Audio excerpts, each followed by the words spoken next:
아버지 하나님 감사합니다. 아멘. 진리의 말씀으로 저희들을 양육시켜 주시고 하나님의 뜻을 저희들에게 알려주셔서 어떻게 믿음 생활을 해야 될지를 저희들이 깨닫게 하시고 그 길을 가게 하신 아버지 하나님 감사합니다. 아멘. 아브라함에게 너는 내 앞에서 완전하라고 하신 하나님, 우리들에게도 그 말씀을 하시며 우리의 믿음이 완전하여지기를 소망하시는 아버지 하나님, 아버지 하나님, 하나님의 뜻을 이 말씀을 통하여서 저희들이 깨달아서 하나님의 형상을 이루어가는 저희들 되게 하여 주시옵소서. 아멘. 세상에 많은 영혼들이 있지만 하나님을 알지 못하는 그 영혼들이 너무나도 안타깝고 참 허망한데, 또한 하나님을 믿는다고 하면서 하늘의 하나님을 알지 못하고 땅의 하나님만 평생을 섬기며 가는 저들이 더 허망하며 안타까울 수밖에 없습니다. 아버지 하나님, 저희들에게 하나님의 말씀을 밝히 계시해 주셔서 말씀을 담대히 나가서 증거할 수 있는 그런 능력의 지체들 다 될 수 있도록 인도하여 주시옵소서. 아버지 하나님, 우리 지체들 오늘 많은 지체들이 각자 개인 사정으로 자리를 비웠습니다. 아버지 하나님,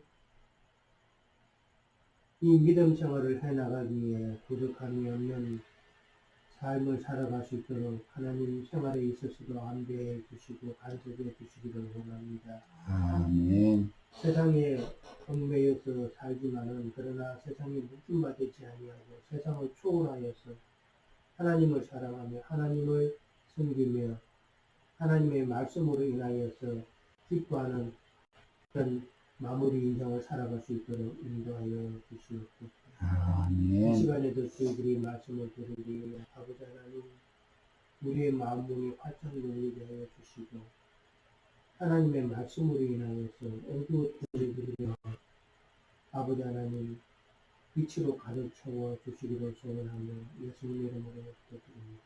아멘. 네. 형제님 기도 말씀과 같이 오늘 우리 참여하는 우리 형제 자매님들 심령과 마음에 주님 은혜가 넘칠 줄 믿고 오늘 여러 가지 연유로 집회 모임에 참석하시지 못한 지체들이 나중에 인터넷에서 말씀을 들을 때 오늘 이 시간에 우리가 나누는 동일한 영과 동일한 마음과 생각으로 하나가 되어져서 주님의 이생을 마감하시던 날 어떤 부당하고 불의한 신문과 재판을 받으셨으며 판결은 어떠했는지 잘 생각해보고 우리가 예수님처럼 이렇게 부당하고 불의불법한 그런 어떤 일에 연루되어져서 생명을 버려야 되는 일이 있을 때 기꺼이 진리를 위하여 하나님의 일을 위하여 자신의 생명을 헌신함으로 주님 앞에 자랑이 되고 영광이 되는 지체들이 되도록 우리에게 한없는 복을 내려주실 것을 이어서 기도합니다. 아멘. 아멘. 오늘은 요한복음 18장 예수님이 빌라도에게 넘겨져서 재판받는 내용 중에 빌라도의 신문이 2차에 있었기 때문에 1차 신문과 그 결과를 말씀을 이제 엊그제 나눴고 중간에 유대인들은 이 절기를 무교절로 지키기 때문에 6월절이라 하는 무교절 이렇게 신약성경에 번역이 돼서 그 의미에 대해서 지금 살펴보는 시간입니다. 유월절은 양을 잡는 낮이고 그 저녁부터는 무교절로 들어가기 때문에 출애굽기, 파스카, 유월절, 절기, 율법에 대해서 엊그제 말씀을 읽다가 마무리 부분은 읽지 못했는데 오늘 출애굽기 12장 34절로 42절을 읽고 왜 유월절이라 하는 무교절이라고 번역을 그렇게 하고 그렇게 표현을 하는지에 대해서 잠깐 상고하고 나서 자료 말씀의 그 마무리 부분 말씀을 나눌 겁니다.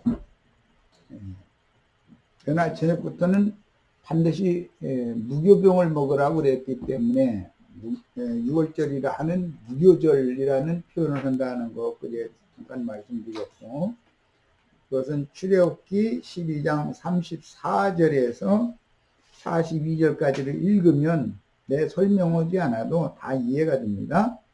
너희가 말한 대로 출애굽기 12장 34절부터입니다. 내가 잘못 읽었네. 그 백성이 발효되지 못한 반죽 담은 그릇을 옷에 싸서 어깨에 매니라. 유월절을 먹을 때는 급히 먹고 나와야 되기 때문에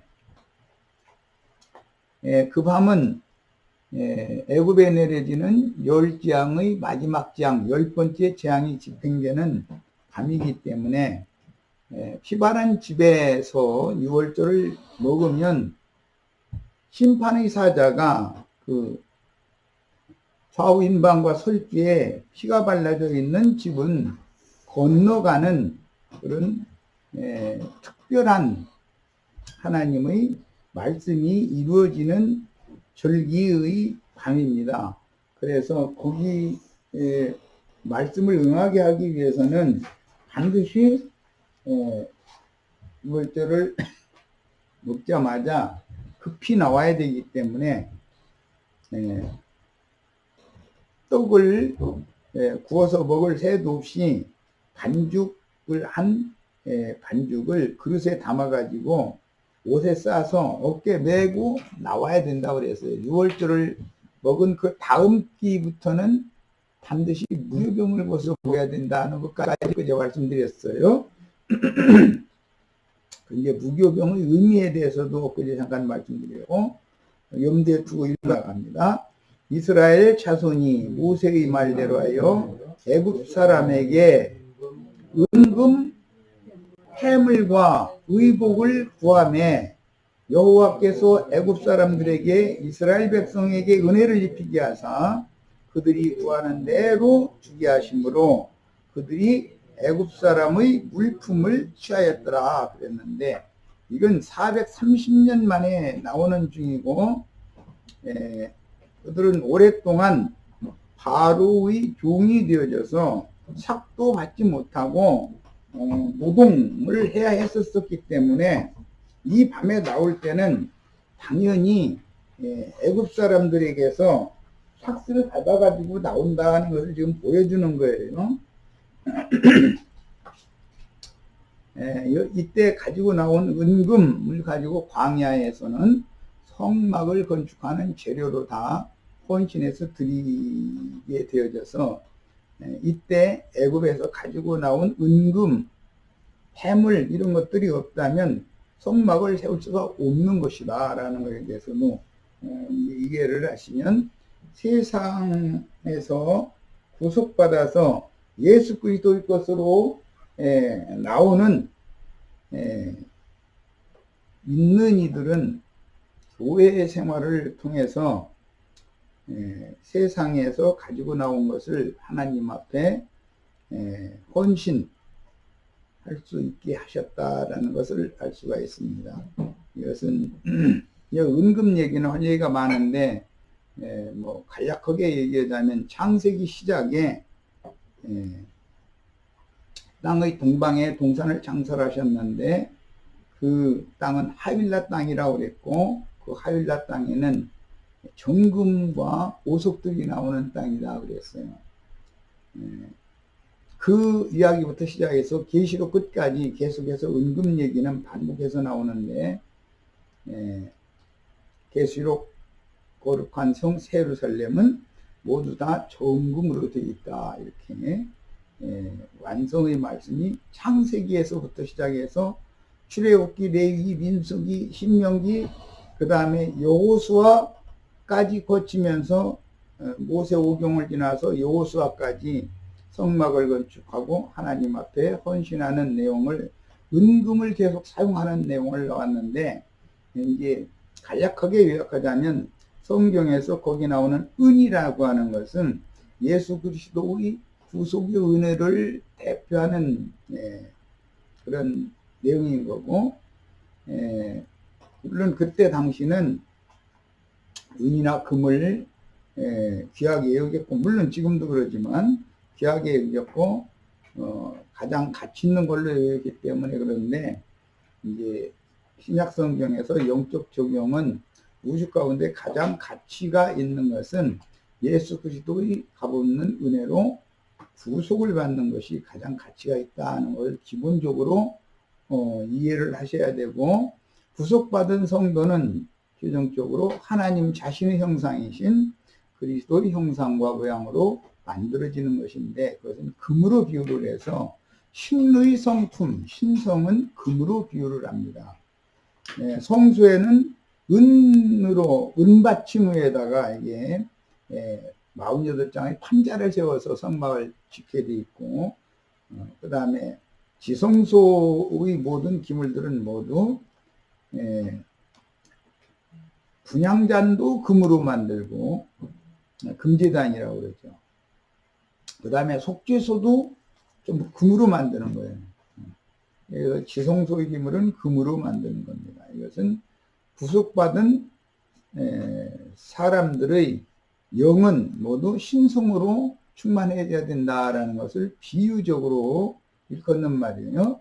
은금에 대해서는 기본 개념을 알고 이제 넘어가야 되는 거예요. 왜 은금을 세상에서 받아가지고 나왔는데 그걸 하나님의 성막 건축에 헌신해서 드리도록 하는가, 이런 것을 잘 이해를 하셔야 돼요.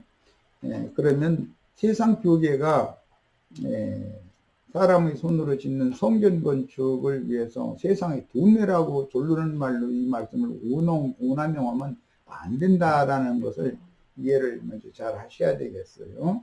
그 다음에 하나님이 받으시는 것은 하나님 자신의 신의 성품과 예수 그리스도의 구속을 받은 영혼들만을 받은 것이지, 받는 것이지 속세의 돈을 받는 것이 아니기 때문에 세상 교회가 너무 오해해서 지금 성경을 가르치고 있는 거예요.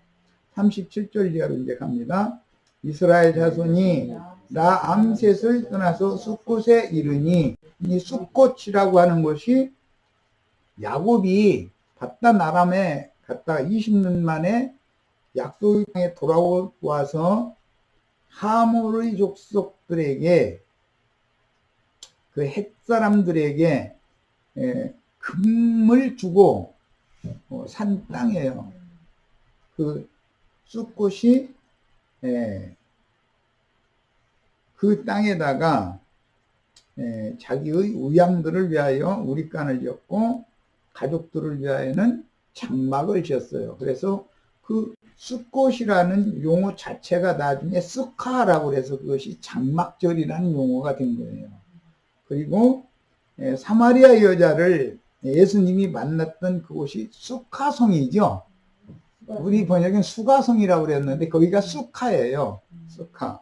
거기가 야곱이 바단 아람에 갔다가 20년 만에 돌아와서 처음으로 가나안 땅에 정착을 하게 된 그것을 기념하는 장소예요.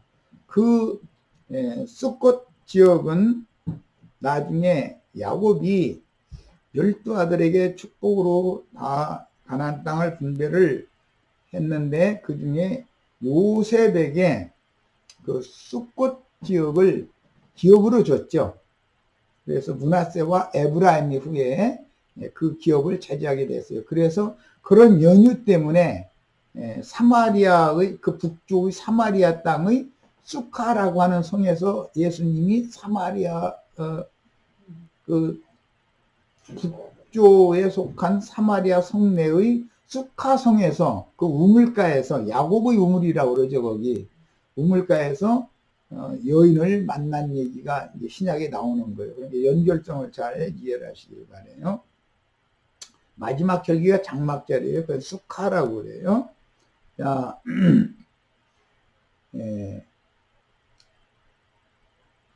유아 외에 보행하는 자 장정이 60만 가량이 나왔다. 이거 엊그제 읽었는데 이 밤에 다시 읽는 것은 이것은 1차 계수예요. 가나안 땅에 들어가는 건 광야로 나오는 계수가 60만이 1차 계수가 됐어요. 가나안 땅에 들어가려면 광야에서 태어나서 새로 태어나야 되는 거예요. 다시 태어나서 이게 거듭났다 그래요. 20세 이상 청년 이상으로 자란 사람들만, 그래서 율법에 이제 20세 이상의 남자들만 입영을 할 수 있도록 율법에 정해지고 하나님의 군대로 편성이 되어져 가지고 가나안 땅에 들어가서 원수들과 접전을 할 수가 있는 자격이 주어진 거예요. 이게 우리는 항상 세상에서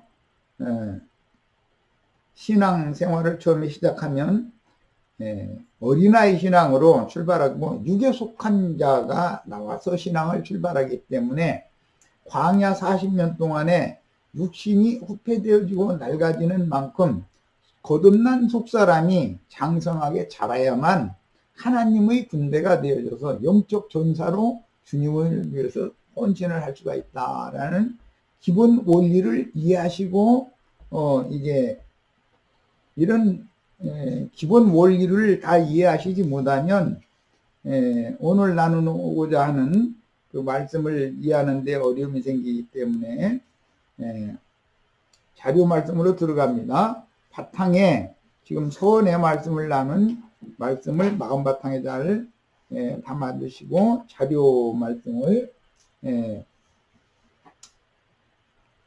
요한복음 18장 자료 1번의 8페이지 중반부터 들어갑니다.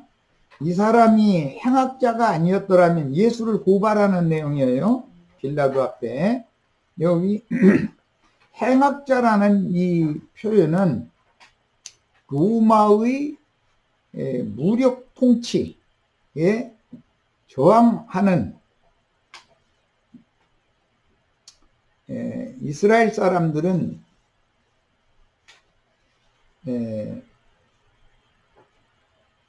그 중에 이스라엘 사람들 중에 젤롯 땅이라고 하는 셀롯 땅이라고 그러죠. 열심당이라고 우리 한글 번역이 되어 있어요. 그 젤롯 땅에 속하는 사람들은 단검을 몸에 품고 다니다가 로마의 그 위정자들과 끈앞풀이 되어진, 그래서 부귀영화를 누리는 그런 동족을 암살하고 혁명을 도모하는 그런 사람들이에요. 그 대표자가 바라라고 하는 사람이었죠. 그 수괴였죠. 그런데 그런 뜻이에요. 행악자라는 말은 로마 황제를 저항하는 사람이다. 로마의 통치에 저항하는 사람이다. 그런 뜻인 거예요. 그래서 이 사람이 행악자가 아니었더라면 이라고 예수를 빌라도에게 고소를 하는 사람들이, 유대인들과 대제사장 무리가 예수를 행악자라고 하는 것은 사실은 로마의 무력 통치에 저항하는 사람이다. 그런 의미를 갖고 있는 거예요. 아니었더라면 우리가 당신에게 넘기지 아니하였겠나이다. 이렇게 말을 해요. 이것은 앞에서 내가 이 사람을 42살을 해보니까 죽일 만한 죄가 없다. 그러니까 데려다가 너희 법대로 재판을 해라. 그렇게 했기 때문에 자신들의 법대로 하면은 예수를 자신들이 법대로 하면 돌에 이제 맞아 죽거나 목매달아 죽거나 불에 살라 죽거나 하는 세 가지의 유대인의 율법 중에 한 가지를 택해서 해야 되는데, 엊그제 말씀드린 것처럼 이번 6월절에 베다니에서부터, 베다니와 벳바게에서 출발을 해서 나귀와 나귀 새끼를 타고 예루살렘 성에 입성을 할 때 많은 무리가 길가에 도열에 서서 종려가지를 흔들면서 호산나 다윗의 자손이여 라고 찬양하는 무리가 있었기 때문에 지금 이 사람들은 이 대제사장 무리는 이제 겁이 난 거죠. 자신들의 그 기득권을 뺏길 우려가 있다 해서 지금 예수를 죽이기 위해서 어젯밤에 갑자기 체포에다가 이런 무고를 하는 중이기 때문에 그런 것을 속이기 위해서 빌라도에게 이렇게 거짓 부름을 지금 하는 거예요. 그래서 본문에서 그날 이른 새벽 시간에 예수를 사형수로 고발한 유대교 공회원들은 예수를 사형시켜달라고 로마 총독에게 넘긴 것은 그가 행악자이기 때문이라고 제소했는데, 로마의 실정법을 위반한 자라라는 뜻이지 자신들의 율법을 범한 자라는 뜻은 아닙니다. 그런데 밤새도록 안나스와 가야바가 2차에 걸쳐서 신문을 하고 하나님의 아들이기 때문에, 또는 인자가 이제 이후로는 권능의 우편에 앉은 것과 하늘 구름을 타고 오는 것을 너희가 보리라, 이 말씀을 하니까 옷을 쫙, 대제사장의 옷을 찢어가면서 무슨 증거가 더 필요하냐, 참남한 말을 했다. 즉 여호와를 모독하는 말을 했다. 그래서 저는 마땅히 사형에 해당한다라고 공회에서 판결을 자기네들끼리는 내리고, 지금 실제로는 자기네들의 율법으로 죽이면 안 되니까, 왜냐하면 예수를 따르는 많은 무리가 있기 때문에 유대인 중에는, 그러니까 안 되니까 로마의 실정법을 위반한 사람이다 라는 뜻으로 빌라도에게 넘겨서 세상법에 따라서 죽이도록 팔미리를 하는 중이다 그런 말이에요. 이런 이치를 잘 아셔야 돼. 그래서 무엇을 악하게 행했다라는 내용도 없이 그냥 행악자로 제소한다고 하였는데, 본문에서 행악자라는 표현은 로마의 실정법을 위반한 중범죄인이라는 뜻이나, 사실은 자기네들끼리는 신성모독죄로 저는 마땅히 사형에 해당한다라고 정죄했으므로, 유대인들의 종교 문제로 제소해서는 예수를 죽일 수 없다는 것을 잘 아는 유대교 공회원들의 간교함이 숨어 있으며, 유대인들의 로마 통치에 항거하는 군중 시위를 지금 하고자 합니다. 이번 6월절에는 벼르고 베른 거예요. 로마의 무력 통치에 몇백만이 모이기 때문에, 적어도 뭐 200만 이상이 모인다고 그러는데, 그렇게 많은 인수가 모였을 때 로마의 무력 통치에 항거하는 대대적인 시위를 하려고 작정을 했었던 거예요. 그런데 그 6월절에 예수가 죽어야 되는 거죠, 마침 또. 이런 것이다. 성경을 응하게 하기 위해서 모든 것이 역사적인 사실들이 지금 이렇게 여기저기가 다 얽히고 묶이는 것 같지만, 하나님의 말씀을 이루기 위해서 이런 일들이 일어난다는 거예요.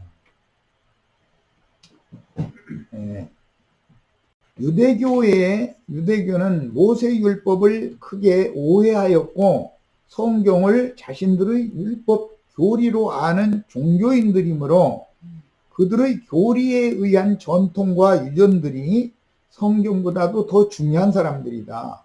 오늘날 기독교도 똑같죠. 자기네들의 기독교계의 조직 신학이 더 중요한 거예요. 성경은 뒷전이요. 그래서 성경은 하나님의 생명을 다루는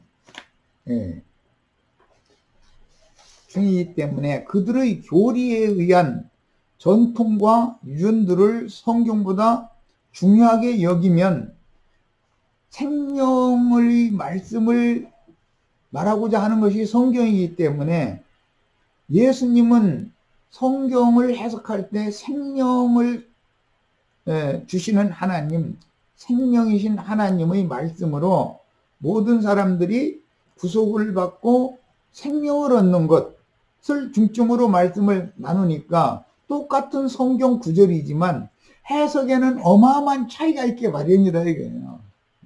예수님은 자꾸 생명을 강조하고 유대 교인들은 자신들의 교리와 전통과 유전을 성경에서 이것을 강조하고, 그러니까 결과적으로는 성경 해석 문제 때문에 부딪히게 돼 있다는 것이죠. 반드시.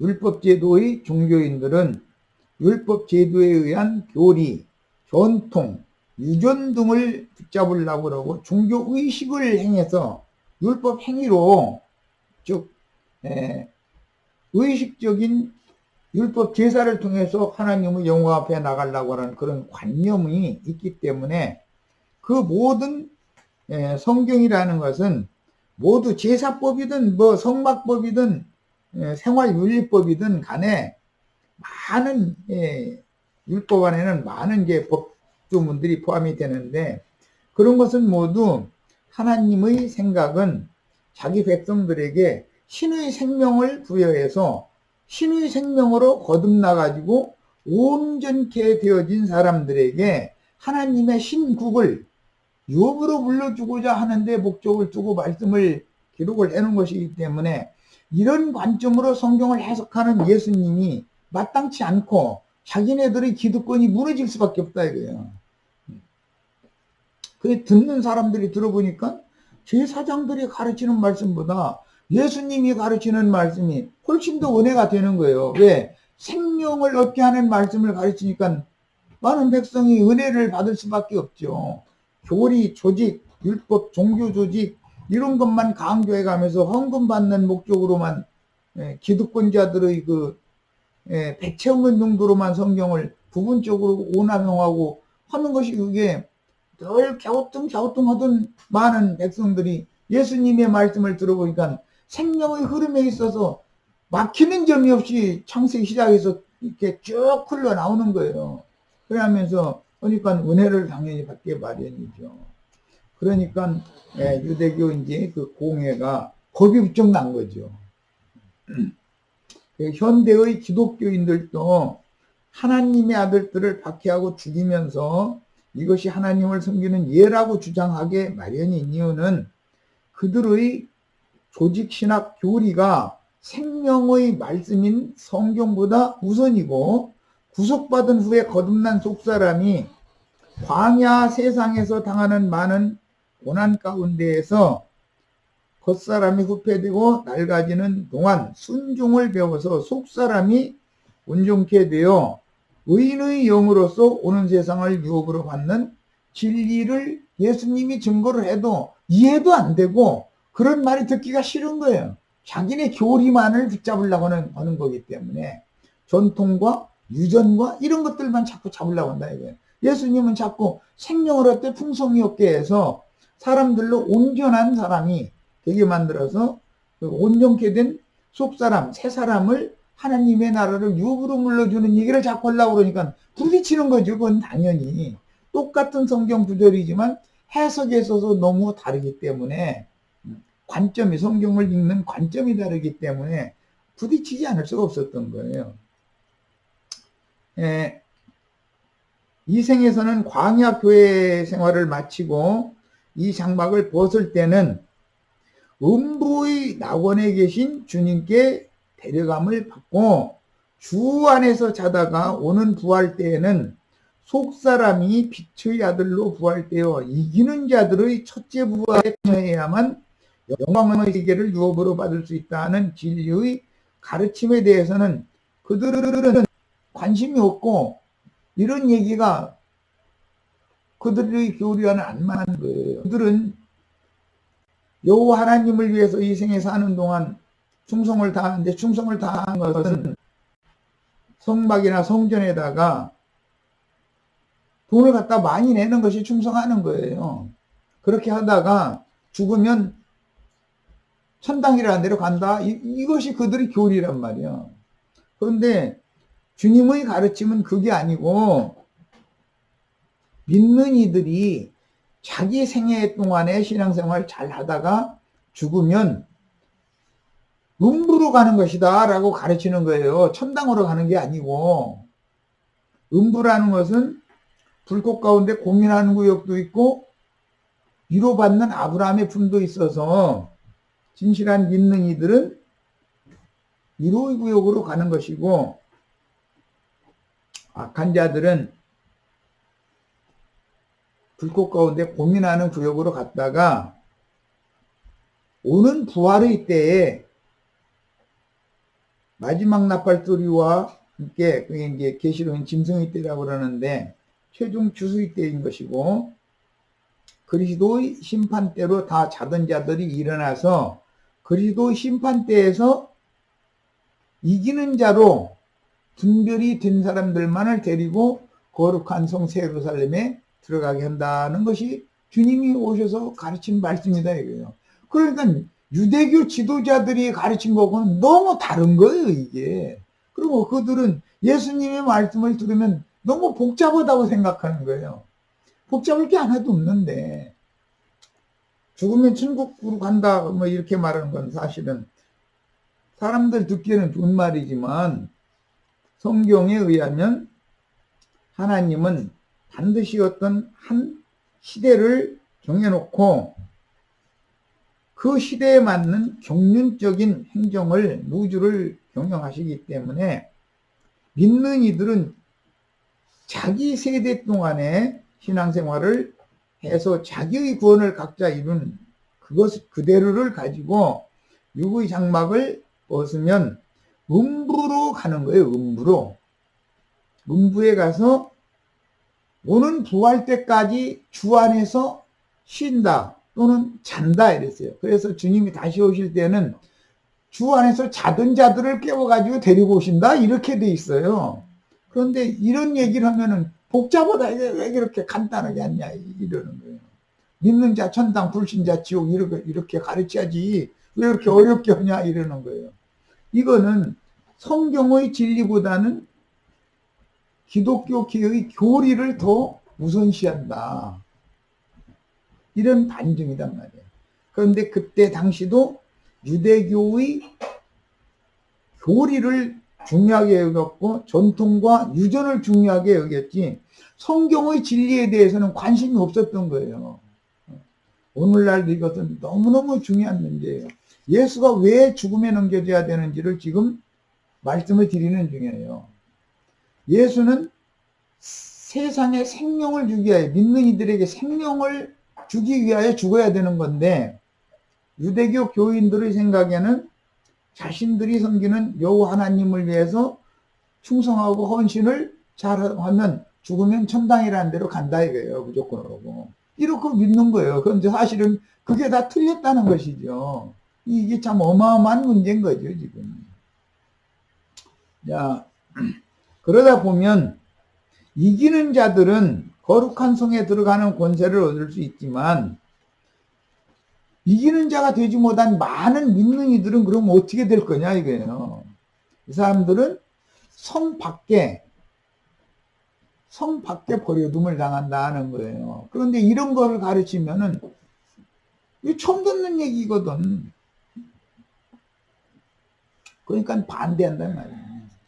진리의 가르침에 대해서는, 성경의 증거에 대해서는 증인들이 성경대로 증거하면 싫어한다 이거예요. 그리고 자신들이 교리와 맞지 않는 걸 가르친다 해가지고 이단자로 몰아서, 예수님을 나사렛 이단이 배수로 몰아가지고 지금 죽이는 얘기잖아요. 이단자로 몰아서 죽인다 이거예요. 공관복음서에 의하면 유대인들이 예수를 사형에 처함이 마땅하다고 결정한 것은, 예수가 자신은 하나님의 아들이요 이후에는 인자가 권능의 우편에 앉은 것과 하늘 구름을 타고 오는 것을 너희가 보리라라고 선언하신 말씀에 따라서 신성 모독죄를 범했다고 보았기 때문에 저는 우리의 법에 의한 마땅히 죽을 자다라고 그렇게 판단을 미리 내려놨었던 거예요. 주님의 말씀은 진리지만 성경대로의 말씀이지만 성경을 무시하는 거예요. 자기네들이 교리에 의해서. 로마는 유대인들의 종교에 관한 문제들에 대해서는 그때 당시 재판권을 행사하지 않았으므로 유대교의 제수자들은 로마 법정으로부터 사형 선고를 받아내기 위해서 로마의 실정법을 위반한 행악자라는 죄목으로 예수를 고소했지만 구체성이 전혀 없는 부당한 누명을 지금 씌우고 있는 중이다. 요한복음 18장 31절 빌라도가 이르되 너희가 그를 데려다가 너희 법대로 재판을 해라 이랬어요. 그것은 빌라도가 예수라는 그 피소자를 사실 조사를 해보니까 로마의 실정법을 위반해 가지고 죽일 만한 범죄를 저지른 적이 없는 사람이다 이거예요. 즉 말하자면 바라바와 같이 세례당원도 아니고 무력으로 로마를 대항하는 그런 선동꾼이 아니다 이거예요. 이것은 이미 로마 시대로 넘어오기 전에 헬라 시대에 알렉산더의 후계자였던 안티오쿠스 에피파네스라는 사람, 그 사람이 바벨에서 돌아온 무리가 세운 스룹바벨 성전을 다 세파하고 우상을 거기에 세워놓고 돼지피를 뿌리면서 제사를 하도록 강요를 했기 때문에 개신교 신자들이 읽는 성경에는 있지 않지만 로마교가 가지고 있는 성경에는 하스몬가의 독립운동, 즉 유대의 독립운동 얘기가 나와요.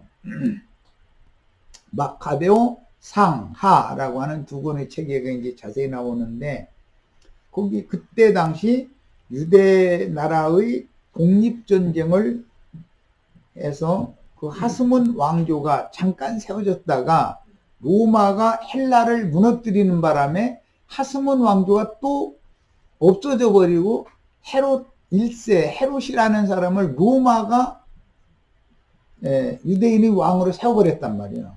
그렇게 해서 그 하스몬 왕조가 없어져 버린 거예요.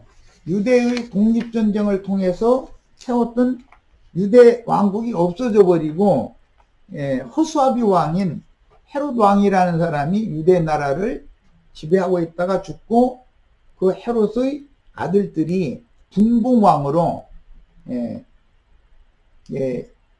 세워진 상태에서 예수님이 지금 죽게 생긴 상태까지 온 거예요. 그때 당시 배경을 이제 역사적인 배경을 잘 아셔야 돼.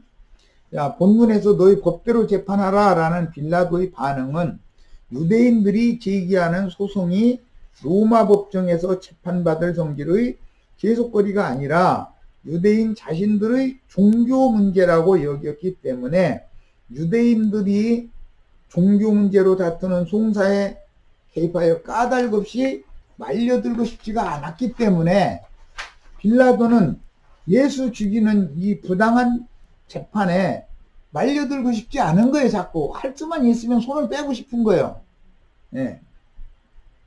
그래서 요한복음 18장은 32절과 33절 사이에 누가복음 23장 1절에서 12절 그게 삽입이 되어 있는데 요한복음은 누가복음 23장 1절에서 12절 말씀이 빠져 있어요. 그래서 이제 그것까지 읽고 마치도록 할 겁니다. 자, 요한복음 18장 32절에 이는 예수께서 자기가 어떠한 죽음으로 죽을 것을 가리켜 하신 말씀을 응하게 하려 함이라. 이미 나사렛에서부터 갈릴리 해변에서부터 이번 6월절에 예루살렘으로 제자들과 함께 올라오면서 3번씩이나 이번에 내가 예루살렘에 올라가면 유대교 지도자들과 유대교의 그 장로들의 손에 의해서 내가 이방인에게 넘겨져 가지고 이방인에 의해서 죽임당할 거다. 그렇지만 난 사흘 만에 다시 살아날 거다. 이 얘기를 계속 했어요. 했는데도 제자들은 예수님의 말씀이 안 들어있는 거예요. 귀담아 듣질 않으니까. 왜? 마음이 예수님이 이번 6월절에 올라가면 이스라엘이 왕으로 등극을 할 것이고, 그렇게 되면 좌편자리 우편자리는 서로가 내 자리라고 생각하는, 그게 막혀 있는 거예요. 그러다 보니까 그 욕심이 귀를 틀어 막아버린 거예요. 예수님의 말씀이 전혀 이해가 안 됐었던 거예요. 그런 상황에 썼었기 때문에 제자들까지도 그런 상황인데, 그때 당시 이 6월절에 예수님이 어떠한 죽음으로 죽을 것을 미리 말씀을 하셨지만 제자들마저도 귀담아 듣지 않았는데, 이 말씀이 이렇게 응하는 것이 이게 비밀이다, 이게. 자, 율법 제도와 전통과 유전들을 말씀보다 중요하게 여기는 유대교와 세상 나라의 불의하고 악한 불법이 지금 드러나고 있는데, 율법 제도의 종교는 하나님의 생명을 유전받고 생명의 계보를 잇는 진리의 신앙을 싫어하게 돼 있다. 네, 교리를 붙잡으려고 하니까 생명을 전하는 것을 싫어하는 거예요. 그래서 그들의 율법 제도와 교리와 전통과 유전을 굳게 붙잡는 종교인들은 진리의 증인들을 대대로 증오하면서 죽이게 마련이다. 뭘로? 이단자로 본다, 이게. 예수를 이단으로 몰았고 바울 사도가 나사렛 이단의 괴수로 또 몰리잖아, 이단자로. 그러니까 항상 진리의 증인들은 이단자라는 명목으로 몰리게 돼 있다. 그 말은 이단 판정을 뭘로 한다는 뜻이냐? 자기네들의 조직이나 교리로 한다는 뜻이다, 이게. 성경으로 한다는 뜻이 아니라 이런 뜻이단 말이에요. 이런 것을 잘 이 밤에 마음에 새겨 두셔야 돼요. 마태복음 20장 17절로 19절 인용했는데 읽고 마칩니다. 예수께서 예루살렘으로 올라가려 하실 때 12제자를 따라 데리시고 길에서 이르시되, 보라, 우리가 예루살렘으로 올라가노니 인자가 대지상들과 서기관들에게 넘겨짐에 그들이 죽이기로 결의하고 그대로 되었죠. 이방인들에게 넘겨주어 그를 조롱하며 채찍질하며 십자가에 못 박게 할 것이나 제3일에 살아나리라 라고 예언을 하셨고, 이 예언대로 지금 되어져 가는 중이다, 이 말이에요. 자, 이 요한복음 18장 32절과 요한복음 18장 33절의 중간에 누가복음 23장 1절로 12절이 삽입이 되어 있는데, 요한복음에는 그 구절이 빠져있기 때문에 누가복음 23장 1절로 12절을 읽고 마치겠습니다. 첫 시간은 무리가 다 일어나 예수를 빌라도에게 끌고 가서 오발하여 이르되, 우리가 이 사람을 보매 우리 백성을 미혹하고 가이사에게 세금 바치는 것을 금하며 자칭 왕 그리스도라 하더이다 하니, 빌라도가 예수께 물어 이르되, 네가 유대인의 왕이냐? 대답하여 이르시되, 네 말이 옳도다. 빌라도가 대제사장들과 무리에게 이르되, 내가 보니 이 사람에게 죄가 없도다 하니, 1차 신문 끝에는 무죄 판결을 내렸죠. 빌라도가 신문하고 나서 이 사람 죄가 없다 그러니까 무리가 더욱 강하게 말하되, 그가 온 유대에서 가르치고 갈릴리에서부터 시작하여 여기까지 와서 백성을 소동하게 하나이다.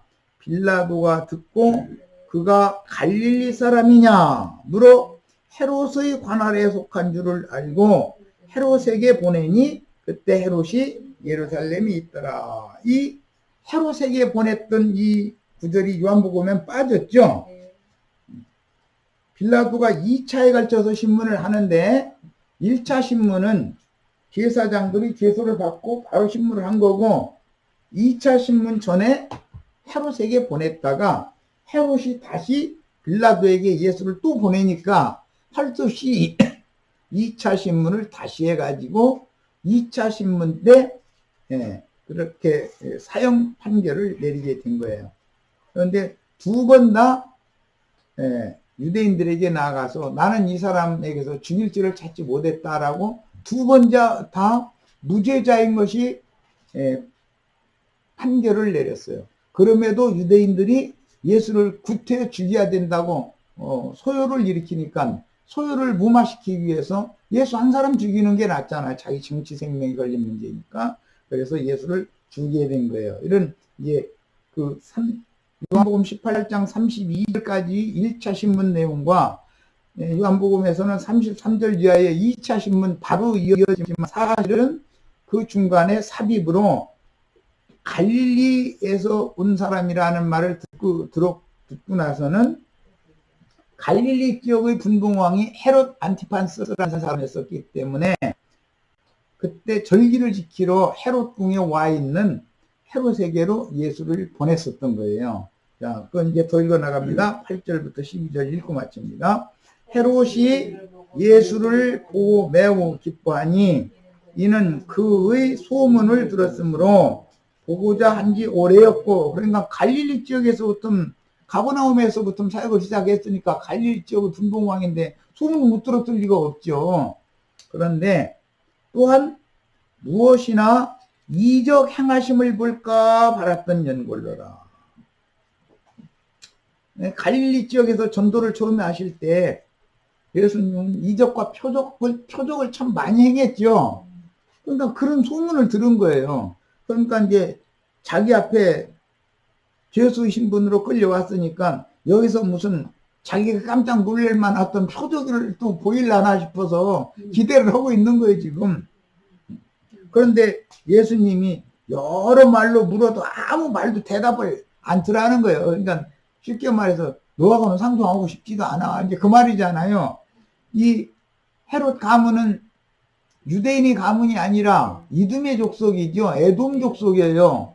에돔. 에서의 후예들이라 이 말이야. 이스라엘 사람들은 야곱의 족속이잖아요. 에서의 족속과는 안 맞죠. 에서의 족속은 육으로 하나님을 섬기는 사람들을 상징하는 거예요. 오늘날도 기독교계는 전부 육신대로 믿는 거잖아요. 육체대로 믿잖아요. 성경의 영적 뜻을 하면은 영적 한다 해가지고 싫어하잖아요. 그런 사람들이 그게 헤롯 땅이라고 그래요. 그래서 헤롯의 누룩이나 바리새인들의 누룩 두 가지를 조심해야 된다. 무교절을 먹여야 되는 것이지 누룩 섞은 떡을 먹으면 안 된다고 할 때 그 말씀을 해석을 할 때 예수님은 헤롯의 누룩이나 바리새인의 누룩을 조심해라 이렇게 가르쳤던 거예요. 자, 헤롯이 그 군인들과 함께 예수를 업신여기며 조롱하고 빛난 옷을 입혀서 빌라도에게 도로 보내니 헤롯과 빌라도가 전에는 원수였으나 당일에 서로 친구가 되니라 그랬어요. 자, 여기까지 읽고 마칩니다. 배경까지 읽었어요.